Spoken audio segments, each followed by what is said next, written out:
My friends, let me begin with a question that should trouble every working man and woman in this country. How is it possible that in the richest nation in the history of the world, wages for the vast majority of people have been frozen for more than 40 years?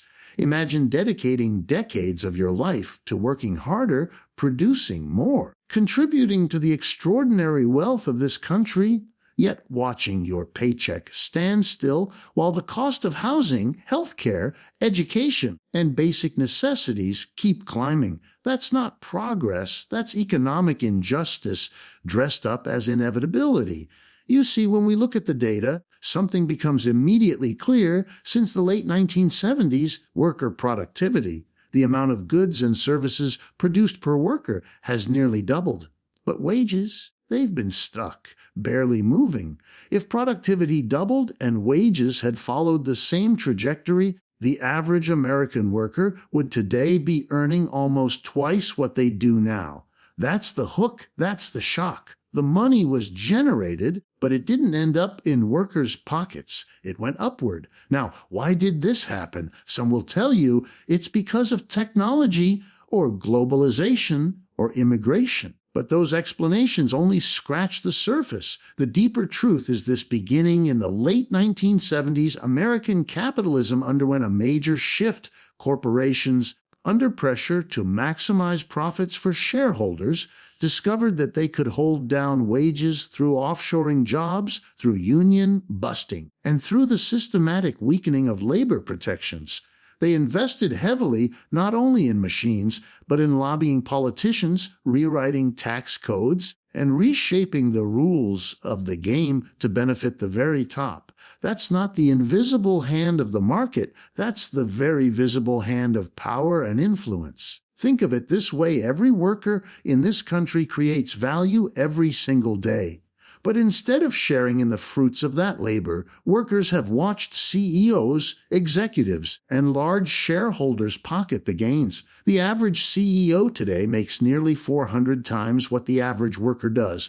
40 years ago, it was about 30 times. What changed? Not the intelligence of CEOs, not their talent or creativity. What changed was the balance of power between workers and corporations. And here lies the motivational truth we must confront. If we, the majority, do not understand this dynamic, if we do not organize and demand a different outcome, we will keep running in place while others sprint ahead. The stagnation of wages is not a law of nature. It is the result of human decisions, policies, structures, and choices made in boardrooms and legislative chambers. And what can be made by people can be unmade by people. This is where education becomes empowerment. When you know why wages haven't risen in 40 years, you're no longer fooled by the narrative that workers are lazy or that it's their fault they can't keep up. Instead, you recognize a system designed to extract more and return less. And when you see it clearly, you realize that real change will not come from waiting patiently, but from insisting collectively. Imagine walking into a factory in the late 1970s when thousands of American workers earned decent wages enough to raise families, buy homes, and send their children to college. That very same factory today might be shuttered, its machines shipped overseas, or its work replaced by automation. What once stood as a symbol of opportunity is now a reminder of how corporations restructured the economy to maximize profit, often at the direct expense of the very workers who built their success. This is not a tale of technological progress alone. It is the story of deliberate choices made in boardrooms and reinforced by policymakers, choices that froze wages for millions while allowing corporate profits to skyrocket. When globalization became the buzzword of the 1980s and 1990s, it was sold to the American people as a tide that would lift all boats. We were told that cheaper goods from abroad, new markets for exports, and technological integration would create prosperity for everyone. The hook is in the promise. It sounded good, it sounded fair. But while globalization did expand profits for multinational corporations, it pulled the rug out from underworking families. Jobs that once paid a stable, Middle-class wage were outsourced to countries where labor was cheaper and regulations were weaker. Workers at home were told to adapt. But adaptation often meant taking lower-paying jobs, working longer hours, and watching their communities hollow out. Automation added another layer to this transformation. Machines became more capable of doing the work people once did, from the assembly line to the checkout counter. And rather than using these technologies to improve the lives of workers by reducing hours or raising wages, corporations use them to cut costs and increase profits. The gains from automation flowed almost entirely to executives and shareholders, not to the people whose jobs were replaced or whose labor was intensified. The average worker was told automation was inevitable, but inevitability is a word used to mask accountability. The question is not whether automation is good or bad, but who benefits from it. And for 40 years, the answer has been remarkably consistent, not the worker. Corporate restructuring went hand in hand with these trends. In the 1980s, the doctrine of shareholder value became dominant. Executives were rewarded not for how well they treated their employees, but for how much profit they could deliver to investors. That meant cutting corners, squeezing wages, and moving operations wherever labor was cheapest. It also meant massive layoffs, rebranding them as efficiency measures, while Wall Street cheered and stock prices climbed. Every dollar saved by not paying a worker a decent wage became another dollar in the pockets of those at the top. The rules of the game were rewritten so that loyalty to workers, once considered a corporate duty, was dismissed as outdated sentimentality. The impact of these decisions rippled far beyond individual paychecks. Whole towns and cities that depended on manufacturing jobs saw their economic lifeblood drained. Families that had expected stability were thrust into uncertainty, forced to take on debt just to maintain a basic standard of living. And here lies the deeper hook. It wasn't that the wealth wasn't being generated. It was the wealth was enormous. But it was redistributed upward, funneled into stock buybacks, executive bonuses, and overseas accounts, while the average worker was told to be grateful for having any job at all. The irony is that globalization and automation could have been tools for broad prosperity. Cheaper production could have meant lower prices and higher wages if the gains had been shared. Automation could have meant shorter work weeks, more leisure, and greater creativity for workers if the profits were reinvested in people. But instead, these forces were harnessed for the narrow goal of enriching those already at the top. What was sold as progress for all became a story of exclusion for many. When we ask why wages haven't risen in 40 years, we cannot just say technology or globalization. Those words hide the human agency behind this transformation. The truth is that corporate leaders made conscious decisions to restructure the economy around their own interests, and policymakers allowed them to do so. Workers did not fail to keep up. Workers were deliberately left behind. And until we confront this reality, the cycle of wage stagnation and corporate enrichment will continue, written into the very DNA of how our economy operates today. Picture the American workplace of the mid-20th century: strong unions, regular wage increases, pensions, health care, and job security. For millions of workers, the union card was a ticket to the middle class, and the power of collective bargaining meant that corporations couldn't simply dictate the terms of employment. Employers had to negotiate, and negotiations meant compromise. Now, fast forward to today, where fewer than 1 in 10 private sector workers belong to a union. That decline is not accidental. It is the result of a systematic campaign to weaken organized labor, and its consequences explain in large part why wages have been frozen for the past 40 years. The hook lies in the contrast. When unions were strong, wages rose. When unions collapsed, wages stagnated. This is no coincidence. Unions provided a counterweight to corporate power. They gave workers a voice, a seat at the table, and most importantly, leverage. When that leverage disappeared, employers regained the upper hand, and they used it to suppress wage growth while funneling profits upward. It is not a matter of opinion, but of history. The decline of labor unions and the stagnation of wages run on parallel tracks. How did it happen? Beginning in the late 1970s, corporations, emboldened by new political allies, launched a multi-front effort to break unions. They invested heavily in anti-union consultants, spent millions lobbying for policies that weakened collective bargaining rights, and took advantage of loopholes in labor law to delay or block union drives. Strikes that once won better pay and benefits were met with aggressive tactics, replacement workers, legal challenges, even the threat of closing plants altogether. Workers who tried to organize were often intimidated, disciplined, or quietly dismissed. This climate of fear discouraged new union efforts and chipped away at existing ones. At the same time, globalization and automation were used as tools against labor. Companies told workers, if you demand too much, we'll take your jobs overseas.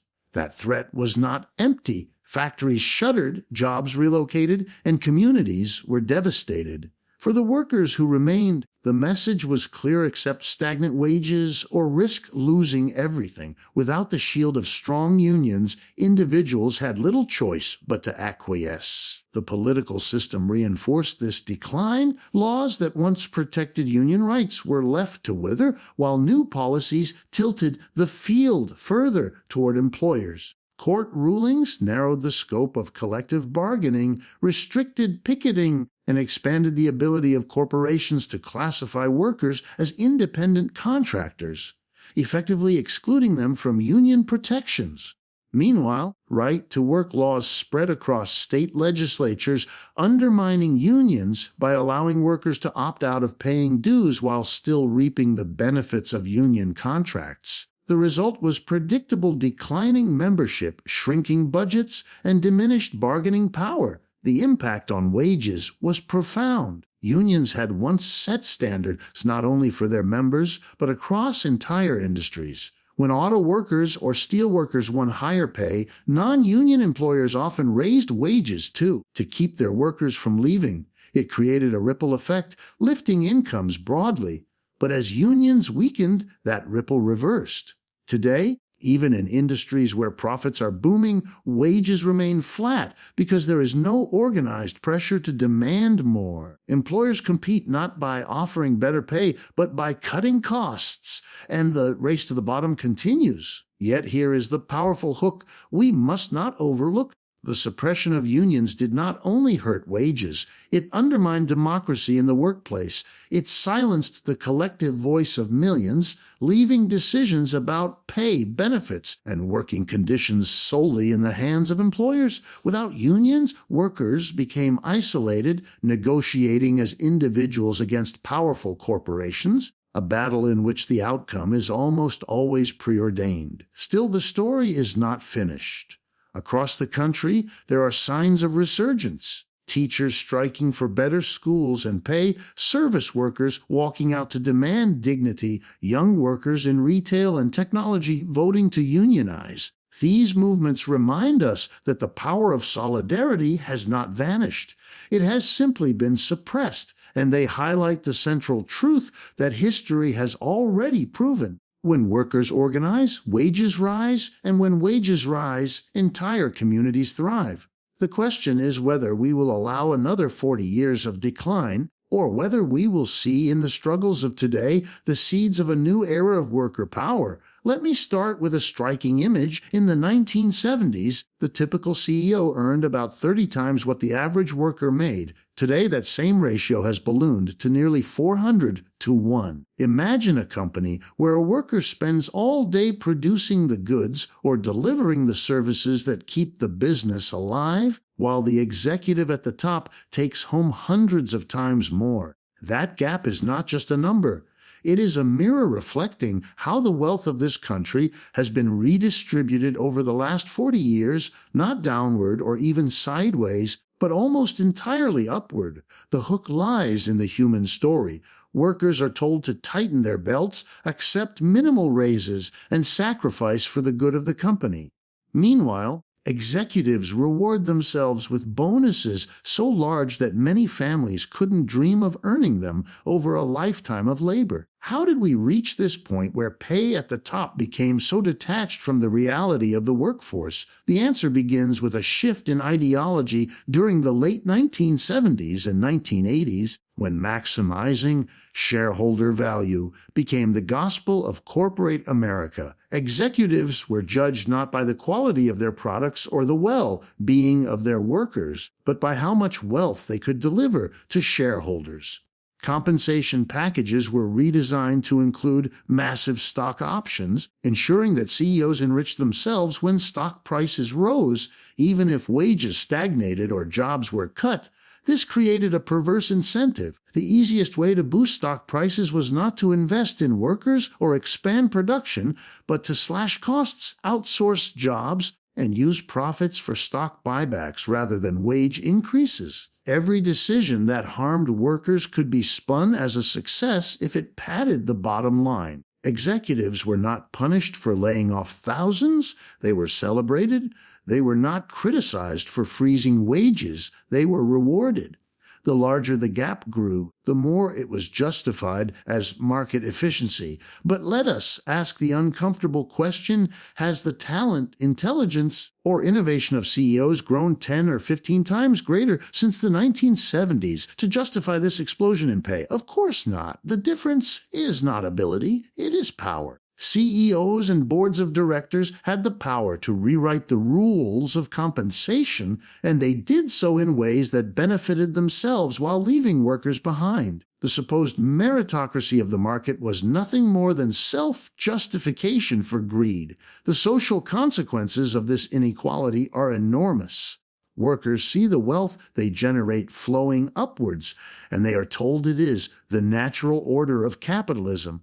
But when they can no longer afford housing, health care, or education for their children, while watching corporate leaders accumulate more wealth than they could ever spend, the legitimacy of the system itself begins to crumble. Resentment grows, distrust deepens, political polarization sharpens. Inequality on this scale is not just an economic issue, it is a destabilizing force for society as a whole. And here is the deeper hook: inequality does not stop at wages, it extends into political power.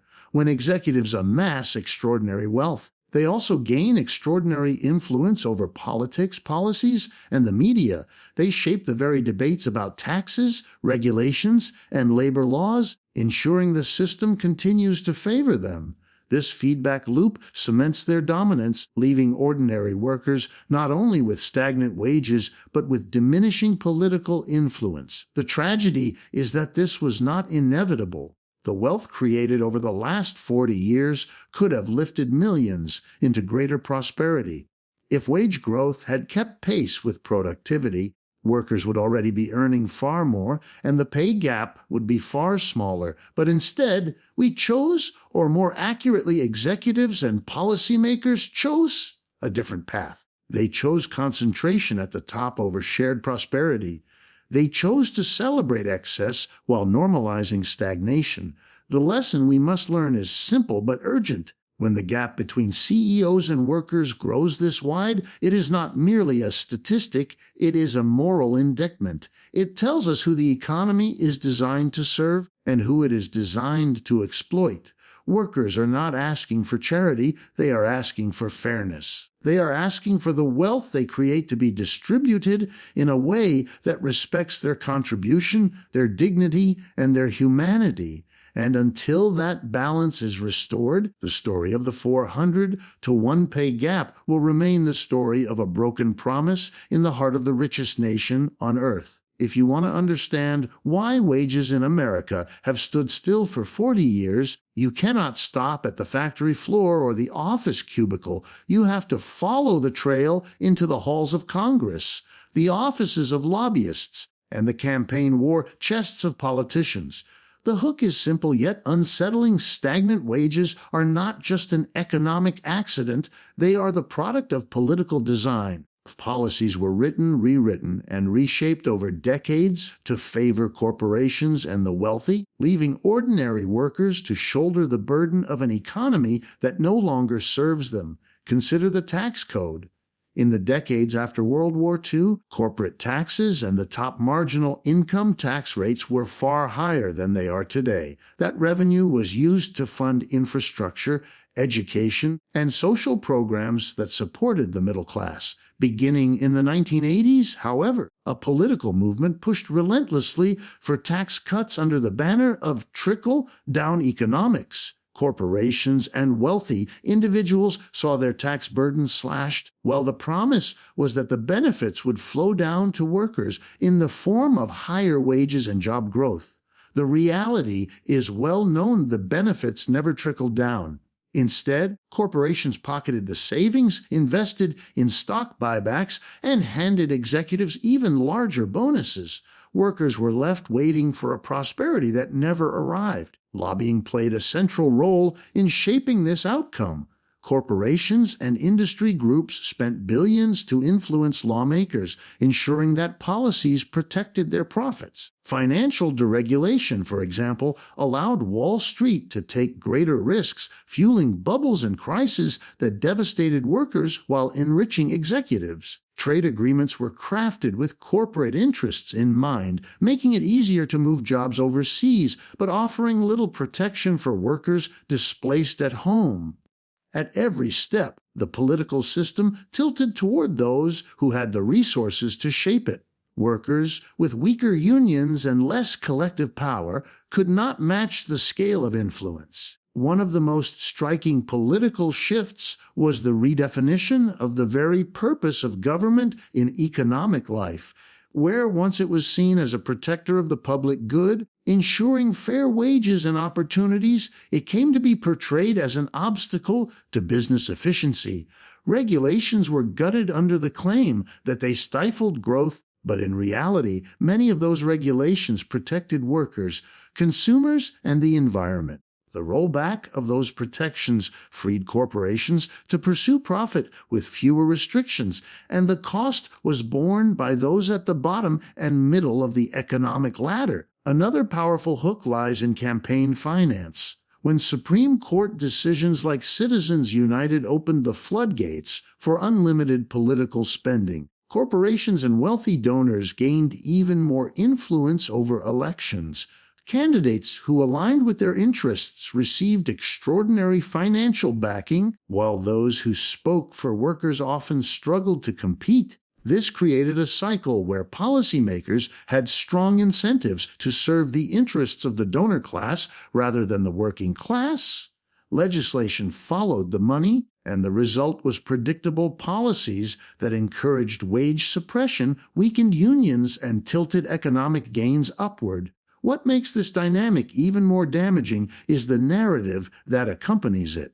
Workers are told that stagnant wages are their fault, that they need more education, more training, more flexibility. They are told that globalization and automation are forces of nature beyond political control. But behind the curtain, policies are being written that actively determine how the benefits of globalization and automation are distributed. The invisibility of these decisions is itself a political strategy by convincing workers that nothing can be done. The architects of inequality ensure that the system continues without challenge. The cumulative effect of these political shifts is an economy where growth is decoupled from wages. Productivity rises, profits soar, stock markets break records.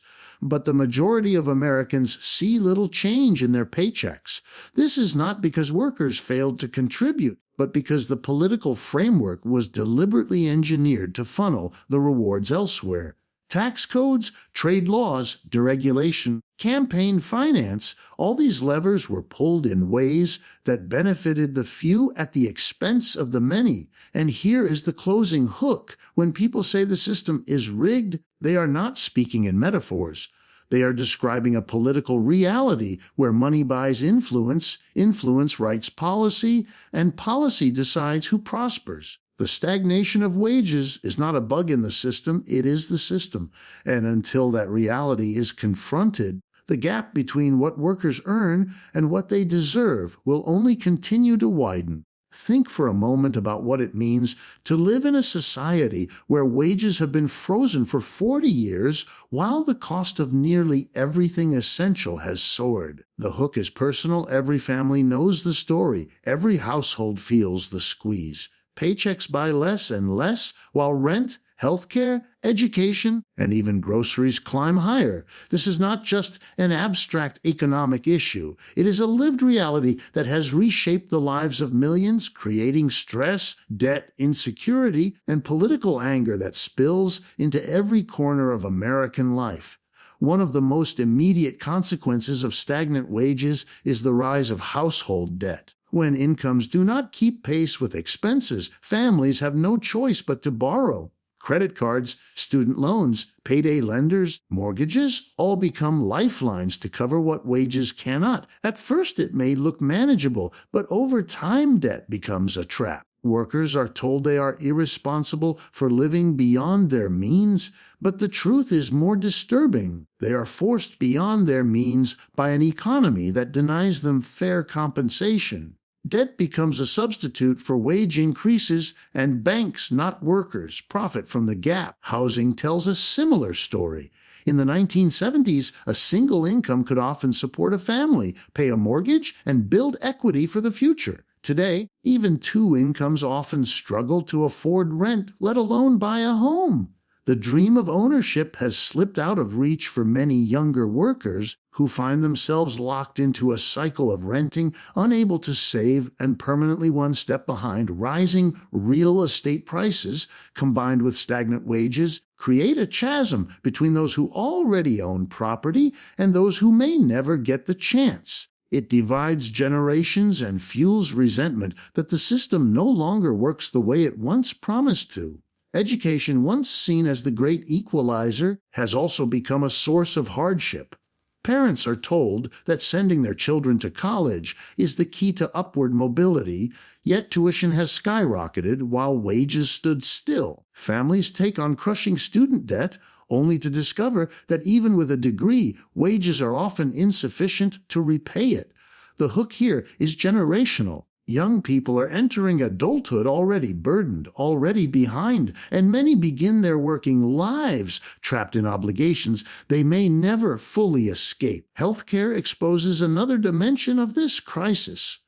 Medical costs have risen dramatically, and employer-provided health insurance has become more expensive and less comprehensive. Workers pay higher premiums, deductibles, and copays, often leaving them one illness or accident away from financial ruin. A system where wages do not rise but healthcare costs do is one where economic insecurity becomes permanent, where fear of medical debt is as real as the illness itself. These economic pressures inevitably spill over into the social and political fabric. Families delay marriage, children, and home ownership not because they want to, but because they cannot afford to. Communities fracture as economic strain fuels stress, mental health struggles, and rising substance abuse. Workers lose faith in institutions, seeing them as complicit in maintaining a system that enriches the few while leaving the many to scrape by. The anger is not abstract,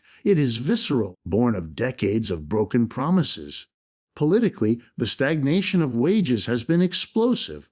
When people work harder but see no improvement in their lives, they begin to question the legitimacy of the system itself. Some turn toward movements demanding reform, while others are drawn to voices promising to upend the status quo entirely. Polarization deepens, trust in government erodes, and the nation grows more divided. What might seem like a purely economic problem reveals itself as a central driver of political instability. The deepest hook of all is that this situation was avoidable. The wealth was there, the productivity gains were real, and the resources existed to raise wages and improve living standards broadly.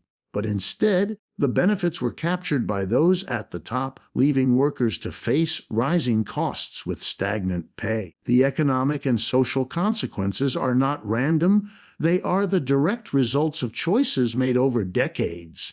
And until those choices are reversed, the cycle of debt insecurity and disillusionment will continue to define the lives of millions. So I close with this challenge: do not accept stagnation as your destiny. Understand it as your call to action. If you want wages to rise, if you want economic justice, then the question is not, can it happen?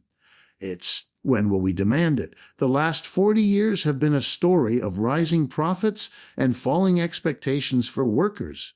But the next 40 years, that story hasn't been written yet, and it will be written by those who have the courage to stand together, to learn, to act, and to insist that the wealth workers create must finally serve the people who create it. That is not only an economic necessity, it is a moral imperative.